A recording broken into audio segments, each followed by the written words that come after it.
Assalamualaikum warahmatullahi wabarakatuh. Kepada yang terhormat Pak Sugi selaku dosen pengajar Fisika Matematika 3 di kelas B2 dan teman-teman sekalian, perkenalkan saya Maria Natalia Zaneta dengan NIM akhir 31. Di sini saya akan menjelaskan mengenai penjelasan mengenai materi-materi yang sudah diberikan untuk tugas kali ini. Untuk materi yang pertama adalah di Euler equation. Jadi Leonhard Euler adalah seorang matematikawan yang sangat produktif dan terkenal dengan kemampuannya untuk memecahkan masalah kompleks dan mengembangkan teori-teori yang mendasar dalam berbagai cabang matematika. Beberapa pencapaian yang paling signifikan meliputi pada tahun 1744 itu karya tentang kalkulus variasi yang memperkenalkan metode untuk menemukan fungsi yang memaksimalkan atau meminimalkan fungsional tertentu. Lalu pada 1757, penerbitan karya tentang dinamika fluida yang memperkenalkan persamaan Euler untuk fluida ideal. Lalu 1748 ada pengenalan fungsi eksponensial kompleks dalam bukunya tentang analisis infinitas. Persamaan ini pertama kali diperkenalkan oleh Euler dalam karyanya Principes Generaux du Mouvement des Fluides yang diterbitkan pada tahun 1757. Dalam karyanya ini, Euler merumuskan dasar-dasar dinamika fluida termasuk persamaan yang sekarang dikenal sebagai persamaan Euler untuk fluida ideal. Lalu rumus ini membahas tentang pada persamaan Euler adalah persamaan diferensial yang menjadi inti dalam kalkulus variasi. Persamaan ini memberikan kondisi yang diperlukan untuk fungsi agar menjadi ekstremum dari suatu integral. Jika kita memiliki suatu fungsional yang tergantung pada fungsi dan turunannya, Euler menyatakan bahwa solusi optimal harus memenuhi persamaan diferensial yang spesifik. Penyederhanaan dari konsep ini adalah bahwa untuk menemukan bentuk terbaik suatu kurva atau jalur, kita dapat menggunakan persamaan Euler untuk menentukan syarat yang harus dipenuhi oleh kurva tersebut.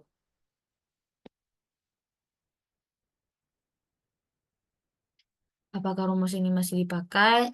Jawabannya masih. Rumus ini tuh dipakai salah satunya pada saat persamaan Euler dalam dinamika fluida. Persamaan ini digunakan untuk memodelkan aliran fluida ideal dalam berbagai aplikasi seperti aerospace engineering, yaitu untuk menganalisis aliran udara di sekitar pesawat, terutama dalam kondisi supersonik dan hipersonik di mana viskositas udara dapat diabaikan. Lalu kemudian ada meteorologi dan oceanografi, itu untuk memodelkan aliran udara air dan air di atmosfer dan larutan dalam kondisi tertentu. Lalu ada astrofisika, itu untuk mempelajari aliran gas dalam bintang dan medium antar bintang.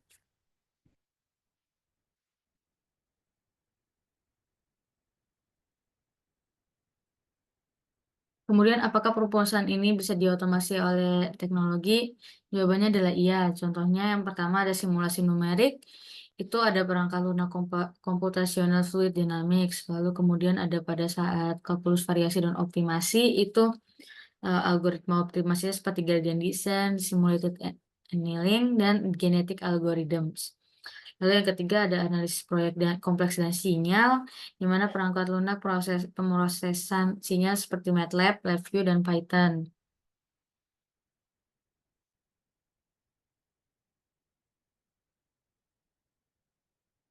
Lalu yang kedua ada Brachistochrone problems. Masalah Brachistochrone atau Brachistochrone problem pertama kali dirumuskan oleh Johann Bernoulli pada tahun 1696. Johann Bernoulli, seorang matematikawan dari Swiss, menantang komunitas ilmiah pada masanya dengan masalah ini. Masalah Brachistochrone menanyakan bentuk lintasan yang harus diikuti oleh suatu benda untuk bergerak dari satu titik ke titik yang lain dalam waktu tersingkat hanya di bawah pengaruh gravitasi. Tahun berapa ini dirumuskan? Masalah Brachistochrone dirumuskan oleh Johann Bernoulli pada tahun 1696. Pada tahun tersebut, Bernoulli mempublikasikan tantangan ini dalam bentuk surat terbuka kepada komunitas ilmiah dalam jurnal ilmiah. Dia menantang para matematikawan untuk menemukan bentuk lintasan yang memungkinkan sebuah benda bergerak dari satu titik ke titik yang lain dalam waktu tercepat hanya dalam pengaruh gravitasi. Tantangan ini menjadi salah satu masalah matematika yang paling terkenal pada masanya dan menarik perhatian banyak matematikawan terkemuka. Lalu dalam rumus ini tuh apa sih yang dibahas? Masalah berhistokron adalah masalah klasik dalam kalkulus variasi yang menanyakan bentuk kurva yang akan dilalui oleh sebuah partikel dari satu titik ke titik yang lain dalam waktu tercepat di bawah pengaruh gravitasi. Solusi dari masalah ini adalah kurva sikloid, bukan garis lurus atau parabola. Penyederhanaannya adalah masalah ini menunjukkan bagaimana menggunakan kalkulus variasi untuk menemukan jalur optimal, dalam hal ini waktu tercepat antara dua titik. Perumusan masalah Bragg-Stokron membahas tentang bentuk lintasan yang harus diikuti oleh suatu benda untuk bergerak dari satu titik ke titik yang lain dalam waktu cepat di bawah pengaruh gravitasi tanpa memperhitungkan gesekan. Istilah Bragg-Stokron berasal dari kata Yunani Bragkistos yang berarti terpendek dan kronos yang berarti waktu.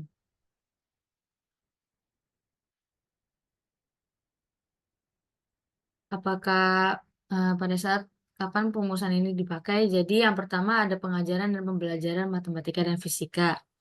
Dalam kalkulus variasi, masalah Bragg-Stokron ini sering digunakan sebagai contoh klasik dalam kursus kalkulus variasi untuk mengajarkan metode menemukan fungsi yang meminimalkan atau memaksimalkan suatu kuantitas.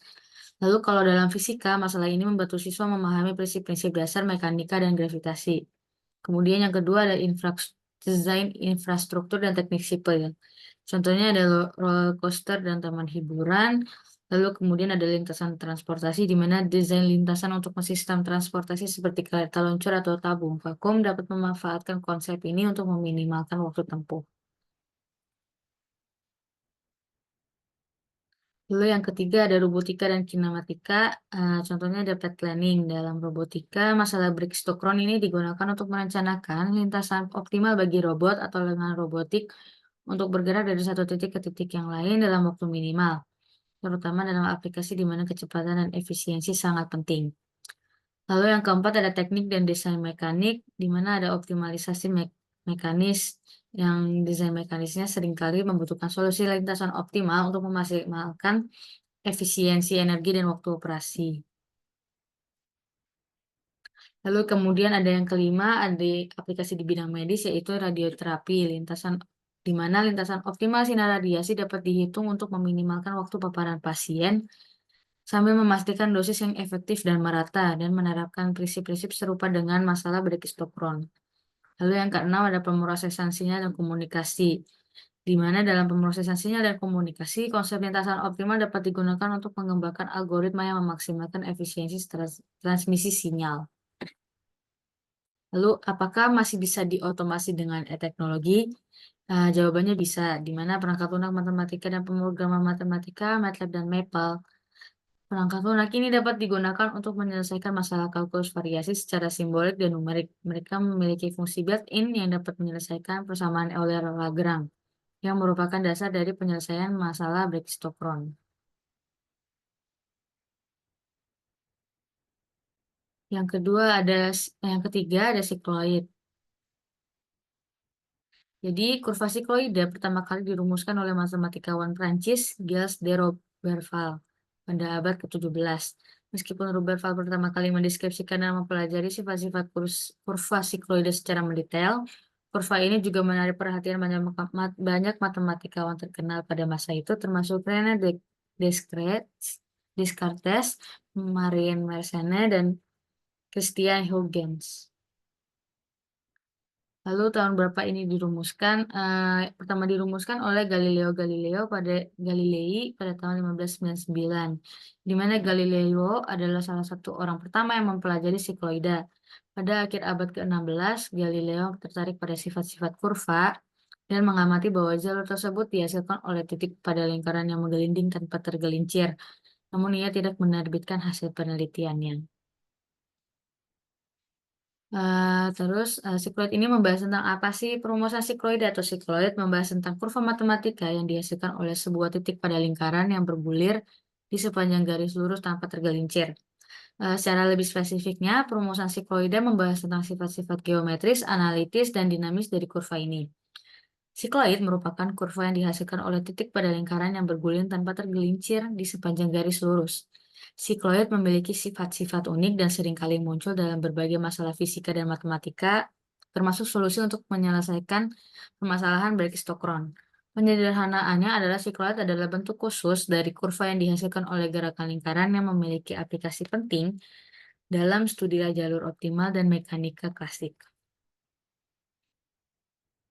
Pada saat kapan sih perumusan ini dipakai? Salah satunya adalah fisika dan gerakan bandul. Di mana ada bandul isokron. Christian Huygens menemukan bahwa sikloida adalah kurva isokron untuk bandul. Ini yang berarti bahwa sebuah bandul yang bergerak sepanjang lintasan sikloida akan memiliki periode yang konstan, terlepas dari amplitudonya. Prinsip ini masih dipelajari dalam fisika untuk memahami dinamika sistem osilasi. Lalu yang kedua ada matematika dan pendidikan. Pada pengajaran kalkulus variasi, sikloida ini sering digunakan sebagai contoh dalam kalkulus variasi untuk membantu siswa dalam memahami bagaimana sih menemukan lintasan yang meminimalkan atau memaksimalkan suatu kuantitas. Lalu pada masalah berkistokron yang melibatkan pencarian lintasan tercepat antara dua titik di bawah pengaruh gravitasi menggunakan kurva sikloida sebagai solusi. Ini adalah topik penting dalam pendidikan matematika dan fisika. Lalu apakah perumusan sikloida ini masih bisa diotomasi oleh teknologi? Jawabannya adalah bisa. Teknologi modern memungkinkan perumusan dan penggunaan sikloida diotomasi, mempermudah aplikasi dalam berbagai bidang seperti desain mekanis, robotika, dan analisis matematika. Dengan menggunakan perangkat lunak matematika seperti CAD, ROS, Python, dan algoritma optimasi, proses perhitungan dan penerapan sikloida dapat dilakukan secara otomatis, meningkatkan efisiensi dan efektivitas dalam berbagai aplikasi. Lalu, materi selanjutnya adalah several dependent variables. Siapa sih yang merumuskan perumusan ini? Perumusan konsep yang melibatkan beberapa variabel terikat dalam analisis matematika dan kalkulus multivariat adalah hasil kontribusi banyak matematikawan terkenal. Namun, jika harus memilih salah satu tokoh utama yang paling berpengaruh pengembangan kalkulus multivariat dan teori yang melibatkan beberapa variabel terikat, Leonhard Euler adalah salah satu kandidat yang paling menonjol. Tahun berapa sih perumusan ini dibuat? Perumusan konsep variabel terikat ini berkembang secara bertahap melalui banyaknya kontribusi matematikawan selama beberapa abad dengan tonggak penting pada abad ke-18 dan ke-19. Leonhard Euler pada pertengahan abad ke-18 memainkan peran utama dalam karyanya dalam analisis fungsi multivariat dan persamaan diferensial parsial. Kontribusi signifikan lainnya datang dari Joseph Louis Lagrange dengan metode penggandaan Lagrange pada akhir abad ke-18 dan Carl Friedrich Gauss dengan metode least squares pada awal abad ke-19. Bersama dengan kontribusi matematikawan seperti Pierre de Fermat, René Descartes, Augustin Louis Cauchy, dan Adrien Marie Legendre, konsep ini terus berkembang hingga menjadi bagian integral dari analisis matematika dan statistik modern. Perumusan ini membahas tentang apa dalam kalkulus variasi, seringkali menghadapi situasi di mana fungsional bergantung pada beberapa variabel independen dan beberapa fungsi yang tak bebas. Ini memperumit perhitungan karena kita harus mempertimbangkan bagaimana variasi dalam satu variabel mempengaruhi keseluruhan sistem. Penyederhanaannya adalah bahwa kita memperluas konsep dasar kalkulus variasi untuk mencakup situasi dengan banyak variabel yang memerlukan pendekatan yang lebih kompleks dan penggunaan teknik lanjutan seperti persamaan Euler-Lagrange untuk beberapa variabel. Untuk perumusan ini masih dipakai dan dipakainya itu ada 3 contoh seperti fisik dan teknik. Di sini ada persamaan diferensial parsial digunakan dalam memodelkan fenomena fisika seperti aliran fluida, perpindahan panas, dan mekanika kuantum.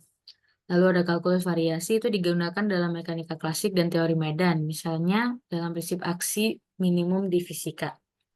Lalu kedua ada optimasi dan ekonomi, di mana di sini ada optimasi multivariat yang digunakan dalam optimasi portofolio di bidang keuangan, perencanaan sumber daya di ekonomi, dan desain teknik yang optimal.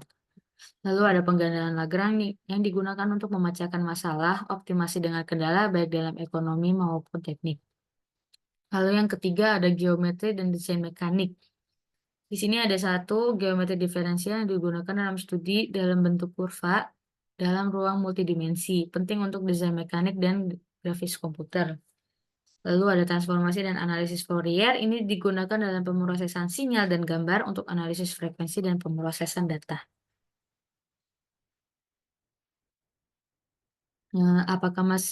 Untuk perumusan ini apakah masih bisa diotomasi? Jawabannya bisa. Rumusan konsep beberapa variabel terikat adalah bagian integral dari analisis matematika yang memiliki aplikasi yang luas dalam berbagai bidang, termasuk fisika, teknik, ekonomi, dan statistik.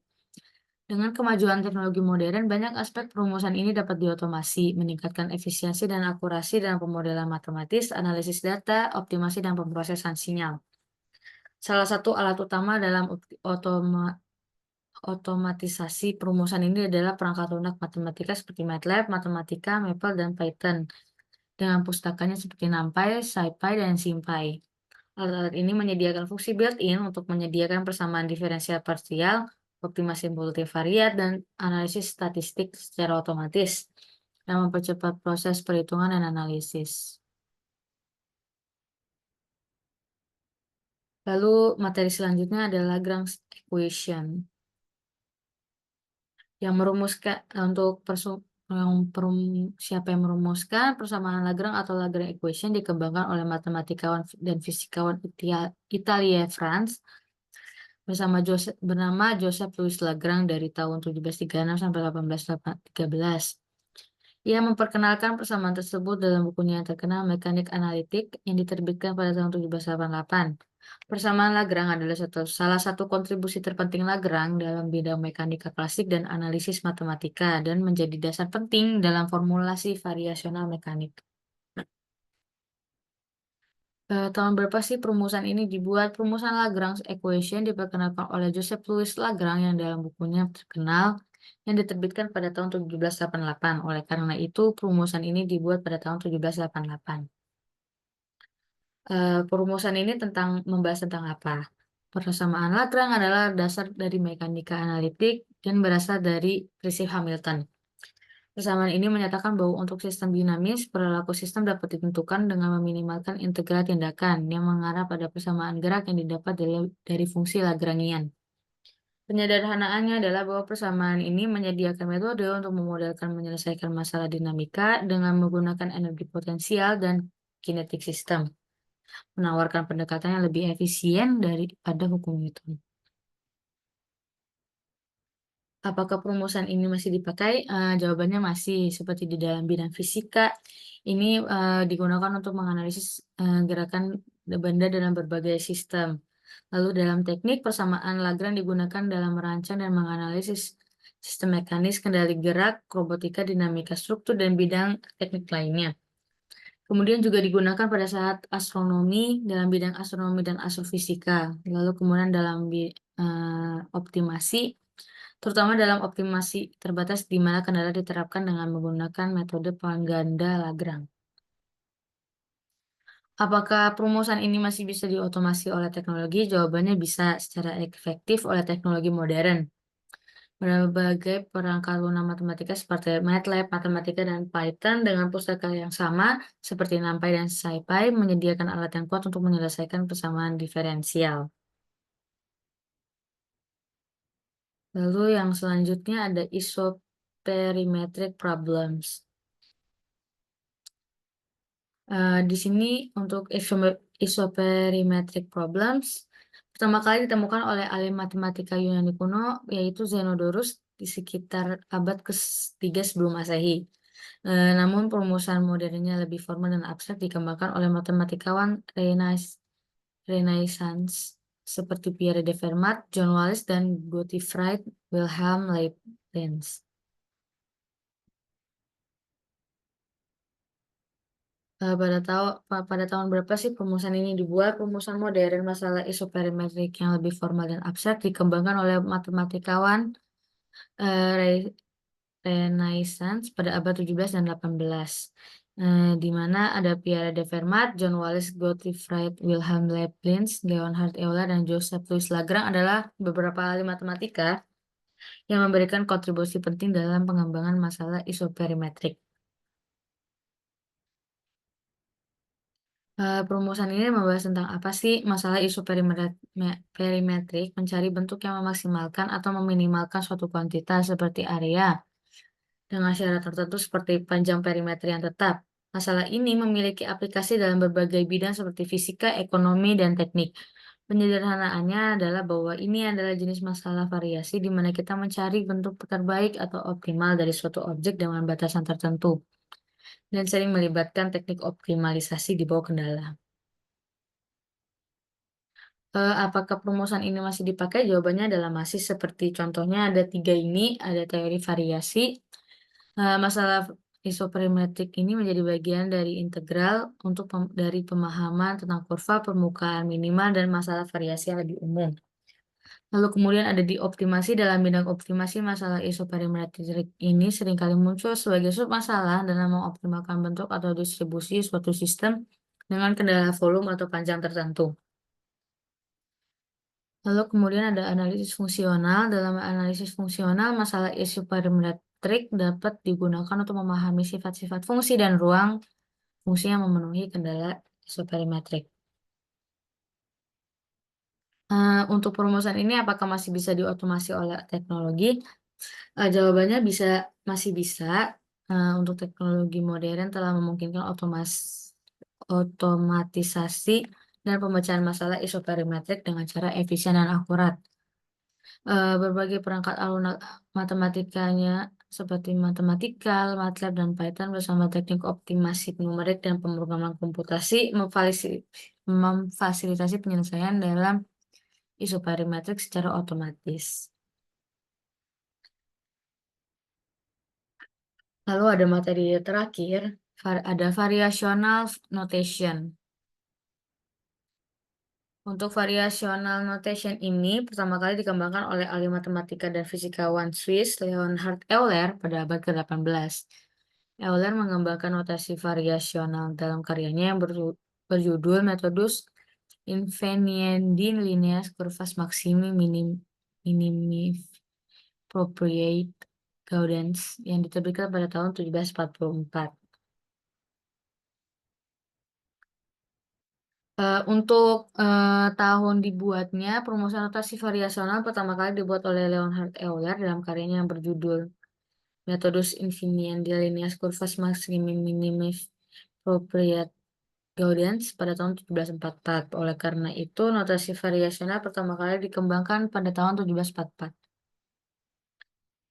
Untuk perumusan ini tuh membahas tentang apa sih? Notasi variasional merupakan sistem simbol dan konvensi yang digunakan untuk mempermudah penulisan dan manipulasi ekspresi dalam kalkulus variasi. Notasi ini mencakup penggunaan simbol seperti delta untuk variasi dan integral dengan batas-batas yang variabel. Penyederhanaannya merupakan notasi ini membantu menyederhanakan dan merapikan proses perhitungan dalam kalkulus variasi, sehingga lebih mudah untuk mengidentifikasi dan memecahkan masalah optimasi. Lalu kapan sih perumusan ini dipakai? Penerapan notasi variasional dalam berbagai konteks terus berlanjut, terutama abad ke-18 sampai sekarang. Namun puncak penggunaannya terjadi pada abad ke-19 ketika matematikawan seperti Joseph Louis Lagrange dan William Rowan Hamilton mengembangkan konsep terkait notasi variasional seperti prinsip Hamilton dan prinsip ekstrim Lagrange. Apakah perumusan ini masih bisa diotomasi oleh teknologi? Tentunya bisa, seperti perangkat lunak matematika seperti MATLAB, Mathematica, MATLAB, dan Python dengan pustaka NumPy dan SciPy memungkinkan pemecahan masalah notasi variasional secara otomasi.